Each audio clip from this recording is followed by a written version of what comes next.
So is Ben Johnson worth 15 million a year as a head coach?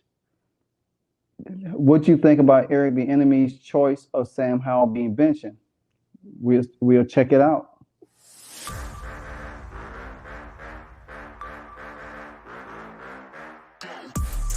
After the game, it's the aftermath. Win or lose, we still wave our commander's flag. Riding with Wentz under center, making the pass. Jahan Dotson, young rookie, making a splash. That burgundy and gold, that's what we about. Jonathan Allen knocking QBs to the ground. We die hard and nobody can shut us down. Cause this is the greatest show in town. Let's go! Go, go, go, go.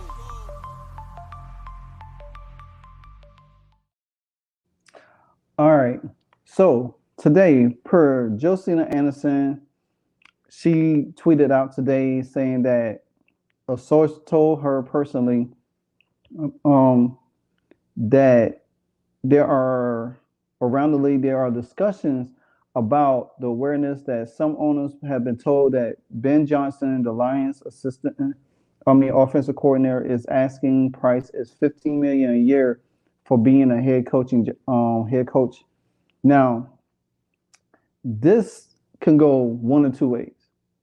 Now, first, is Ben Johnson worth $15 million? Now, I understand the Lions are having a successful year and on the verge of making the playoffs, but there has been some games that they have not looked really, really well. Now, could Ben Johnson want a lot of control, or could he be like a Bill Belichick? He could be like the Shanahans. He could be like Ron Rivera, having all this personal say. Now, just being a head coach, getting paid that kind of money, I don't know if it's worth it. To me, I don't think it's worth it. I don't know if it's worth it. I mean, now if the Lions was to go deep into the playoffs, say the NFC East championship game, then then you would have to sit back and say, okay, now he got them this far.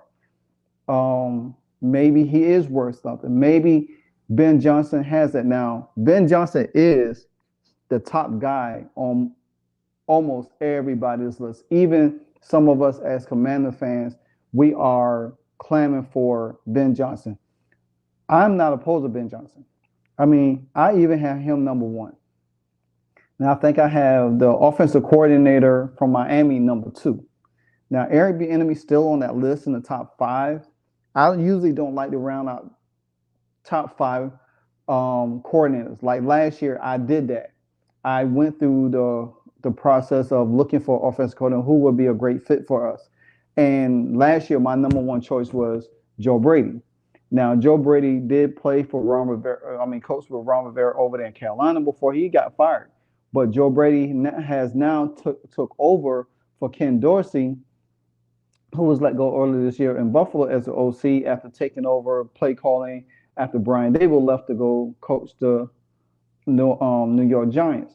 So, Joe Brady could be a guy that you could look at also and see what he has done with the Buffalo Bills and turn them around.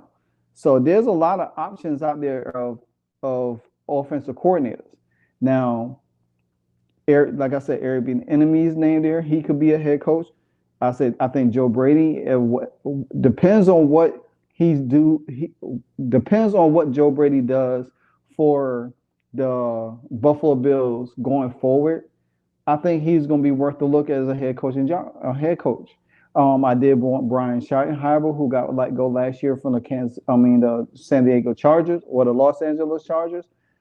There was other options, but we went with Eric Bieniemy. Now, speaking as head coach, yeah, the OC from Philly, you look at the Shane Steichen, who took over the head coaching job in Indianapolis.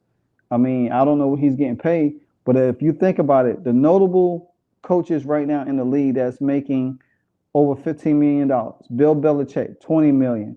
Sean Payton, $18 million. Pete Carroll, $15 million. Me personally, all three of these guys have won a Super Bowl. Bill Belichick, the most, won 6. He's making $20 million. how can I pay a guy like Ben Johnson that worth the money? Now, granted, it's not going to come out of our budget, out of our salary cap, so it would be feasible. But still, if you really think he's the guy, and to say that he just comes in, he put a stamp on the team, he coaches them up, because paying a coach that a lot of money, and you say you don't get the results that you're looking for, it's going to be a bad look. Not saying Ben Johnson is not going to be that guy, because I think for what we have seen with the Detroit Lions so far, yeah, he is that guy. Like I said, a lot of us want Ben Johnson there. I just don't know if Ben Johnson is going to ask for a lot of power. Now, somebody threw out a scenario and saying that Ben Johnson comes in, be the head coach, keeps Eric Bieniemy as the offensive coordinator, because this, if you think about it, once we get a new GM, then they could be in the process of hiring the next head coach. Then it's up to the head coach to iron out his staff. Excuse me. Iron out his staff. So to me, I feel like at that point in time, say that they go with Sam Howell. They keep Sam Howell. Use that top draft pick to draft out, to trade down, get multiple picks in the draft.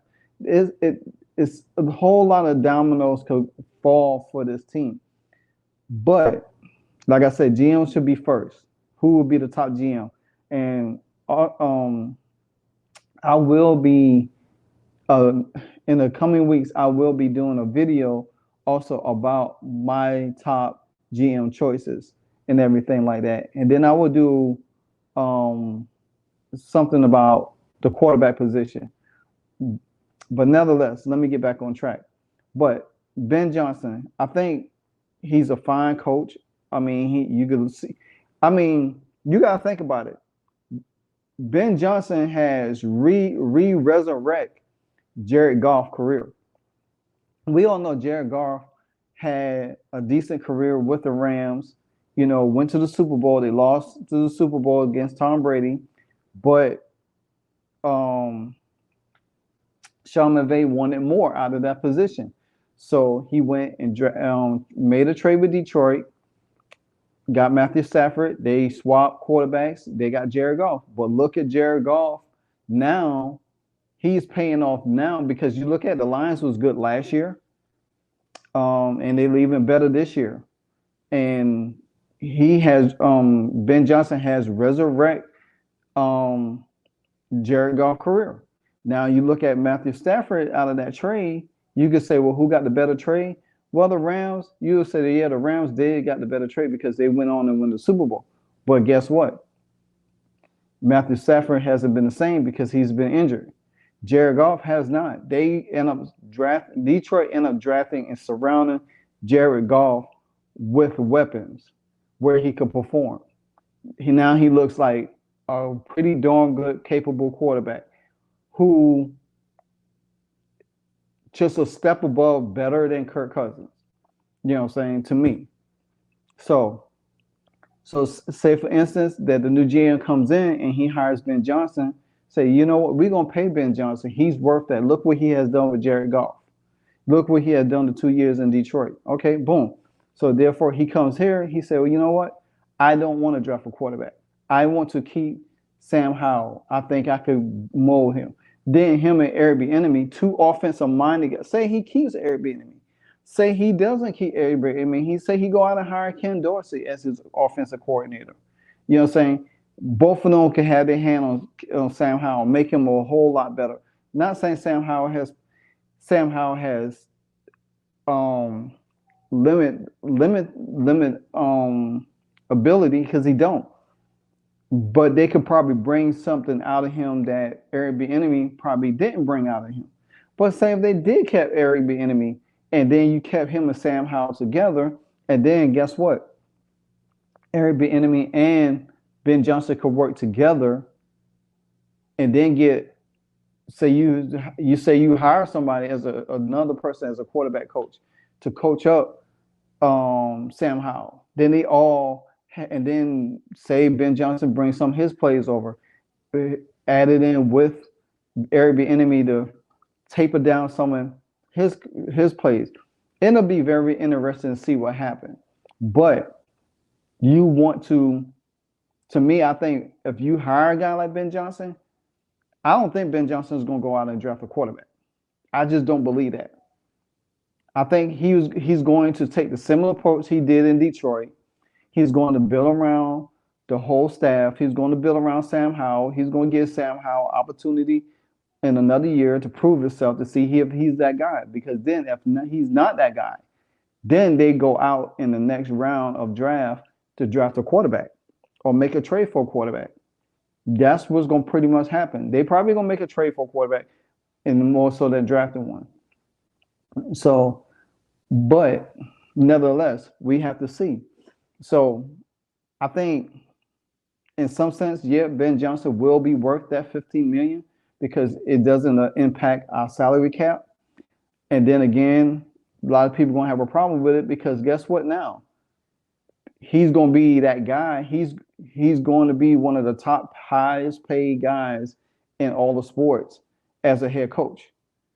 And then other head coaches going to look at his salary and say, well, I want that kind of money, and they're going to have a proven track record.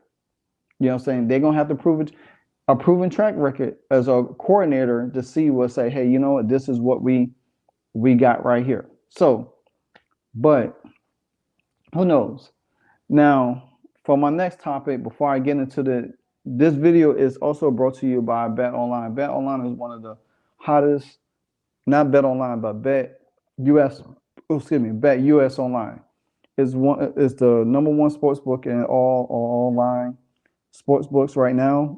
You could run parlays, you could do straights, you could do from NBA, college, NFL, hockey, boxing, and whatever the case might be. Bet USA Online will give you, I think, a 20% discount once you join in and everything like that. But I will leave my promo code LiveWire68 down in the description. So if you want to join and get in on some of these bets right now, especially with the bowl season is kicking off right now, and then the NBA is already in full swing, you can make you a little change for the holidays. So try Bet US Online, the number one sports book of America, and also sponsored by Livewire Sports Entertainment. Now, let's talk about Eric Bieniemy. Now, Eric Bieniemy, like everything else, Sam Howell, Eric Bieniemy, they all pretty much having these auditions to see where they're at going into next year, if they're going to be able to stay. Pretty much so, Eric Bieniemy was talking about, benching Sam, how it could help, what detriment it did to Sam, did it help Sam, did it hurt Sam, or whatever the case may be. And Eric Bieniemy pretty much said it helped Sam. And he gives Sam a lot of credit because he said that Sam does recognize the mistakes and everything like that. Now, Sam has not played well in the last 4 games. And knowing that you only got 3 games left in the season and you got 3 teams that on your schedule that has really great defense, if you could just go in and manage the game, win or lose, if you manage the game, not making mistakes and allow the game to just unfold in a different light and take the pressure off of yourself, then you could give management something to look at and say, well, hey, you know what? Okay, this guy did had a rough start. In the beginning, he did some great things, and then he kind of dipped off. Now he finished the season on a high note, because then that gives the ownership a chance to bring a new GM in, and the new GM going to have a chance to evaluate Sam Howell and see where Sam Howell is lacking and see how they can improve Sam Howell, and go back to his college tape and say, well, what worked well for him, and kind of implement that to help him. I think that's one of the things that is probably hurting Sam. He's learning so much different verbiages and language of Eric B offense. He learned some of it on the Scott Turner last year, which he only played 1 game. But I think if you go back to his North Carolina days and see some of the things that he ran and kind of implement it into what he likes, I think he could be a little bit better as a quarterback going into year 2, year 3 for him. So, but Eric Bieniemy did describe, say that it wasn't his choice to bench Sam, but it was Ron Rivera, and Ron Rivera has 51 of the votes. So if Ron Rivera made that statement, he has to take it into account, and he agreed with it. So, you know, but now that Sam is going to start against the Jets, which the Jets is their offense is 32 ranked and our defense is 32 ranked. So you take it with a grain of salt, because the fact of the matter is you got to think at the same time, who's going to score? The Jets don't score points. Had they, the Commanders, they do move the ball up down the field. Down the field. So who's going to give away? And this is a game that's kind of be scary because Washington sits number 4 in the draft. And anybody's saying, well, you know what? Hey, we want to win. Me personally, I want a higher draft pick where we could be able to maneuver that draft pick a little bit better. So it could be a tie game. Well, Washington don't want to tie because that'll mess up their draft. They don't want to tie. They want to just lose. So hopefully, maybe, we'll see. Which that game is on Christmas Eve anyway. But Eric Bieniemy, he sounds pretty optimistic. JP Finley, they asked him about, do he feel like, going in year 2, if he was to be there next year, could it help Sam? In which Eric Bieniemy did describe and say, yeah, it could help Sam. It would be a blessing to help Sam because then he'll have a better grasp of the offense a little bit better because he understands it a little bit better than versus going, learning something else. Now, one of my good friends, Merle, he chills out with me on Mondays when I do Washington Commanders, the aftermath. And he raised about Sam. He said that Sam is very, very smart. It won't take him no time to learn another offense. But I have to do some pushback on that too, because as smart as Sam is, you don't want a quarterback that's constantly just learning a new system. You want him to stick with something he's a little bit familiar with. You don't want to continue. And my thing is, I think he got thrown a lot with Eric Bieniemy offense early on, and he had to navigate his way. Yeah, Sam has some growing pains. That's any quarterback that's going to struggle. But at the same time, at the end of the day, you have to look at this guy that you want some continuity with, because then you don't want to shake their confidence too much. It's like, dang, I don't learn 4 offenses and I can't get a grasp of one, and I really like this one. I wish we stuck with this one. Because quarterbacks are like that. They're gonna like something. They're gonna like something that works for them. And if you continue to take it away, they're never gonna get comfortable with it at all. So that's why Peyton Manning, Tom Brady, and Aaron Rodgers, they always kept the same system. Like you remember when Peyton Manning went to Denver, they was running a different system. He got rid of it and started running the Indianapolis offense he ran over there. Same thing with Tom Brady when he went to Tampa Bay. They wanted that risk it, no biscuit, and it wasn't working. And then after the break, they implemented the way Tom liked to do things. And they, guess what? The story was they went on to win the Super Bowl. So you want to keep Sam Howell with the same offensive coordinator if it's possible. That will be a great year and say, well, hey, let's get Sam to where he needs to be next year. Let's see what he could do next year. I know Eric B, you want to be a head coach and everything like that. Would you want to stick around another year to help develop Sam Howell? Then you could add some or whoever the next head coach in it. Say, for instance, Ben Johnson. Ben Johnson said, hey, I want to take some of the stuff that I learned over there. I had in Detroit. Let's put it in here. Let's see if Sam can work with that. Mix it up a little bit, whatever the case might be. And then add some of Eric Bieniemy twist. Now, and say, for instance, Ben Johnson might not want Eric Bieniemy. He said, well, you know what, Sam, you're going to learn something a little bit different, a little bit simpler, where you did last year. You bring in somebody like Ken Dorsey that could help out, mentor him a little bit more. I'm rave about Ken Dorsey. I love Ken Dorsey to death. and everything like that. So with that being said, like I said, these last few games are auditioning for Eric Bieniemy and for Sam Howell. If the next three games, despite the defenses, Sam Howell go out there and perform, limit his mistakes, not getting sacked as much, which he didn't have number one sack in this game this past weekend against the Rams. And just go. Sean McVay loves Sam Howell. He speaks highly of Sam Howell also. So that's just my take on it. I think the right coach comes along. Like I said, if Ben Johnson becomes the head coach of this team, I don't think we draft a quarterback.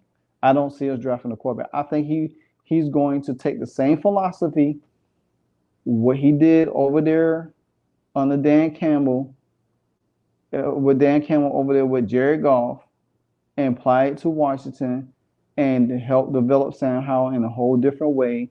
And we get to see a whole total different quarterback. Now, if he come in and he say, I ain't sold on it, then that's a whole different take. You know what I'm saying? But at the same time, you still got to build a team up. And I think that we have opportunity in the draft to get multiple more draft picks, have a big draft, build this team from the inside out, and give Sam some protection and probably get him two more weapons, on offense. So that's my take for that. But be sure to catch me throughout the week, dropping little videos here and there about the Commanders. I probably won't go live for a minute until I think it's necessary to go live. So you'll probably see me do a little bit more videos behind the scenes of Commanders news and notes and stuff like that and everything like that. But nevertheless, continue to like, comment, subscribe to the channel. Trying to get to 2,000. I definitely need your help. I was trying to put out more videos, a little bit more. I've been a little slacking because of the holidays, so I've been taking a little downtime to myself. You know how that is. But I'm always going to continue to bring y'all great content no matter what I do. Until then, guys, this is your boy Livewire Sports, and I'm out. Peace.